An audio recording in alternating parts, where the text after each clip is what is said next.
ওকে, আমি এখানে ডাউনের জন্য একটা ট্রেড দিচ্ছি। সো আশা করি এটা একটা রেড ক্যান্ডেল হবে। সো আমাদের ওয়েট করতে হবে।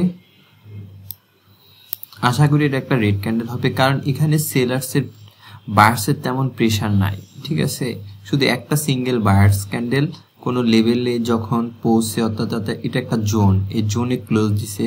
সো সাধারণত একটা রিভার্সাল ক্যান্ডেল আসে, অর্থাৎ তার বিপরীত ক্যান্ডেল আসে, যেহেতু জোনে ক্লোজ দিছে এবং এটার ভিতরে তেমন কোনো বায়ার্স, শুধু একটা সিঙ্গেল বায়ার্স ক্যান্ডেল, ঠিক আছে। যদি এখানে অনেকগুলো বায়ার্স ক্যান্ডেল থাকতো তাহলে এই লেভেলটাকে সে রেসপেক্ট করতো না, ঠিক আছে।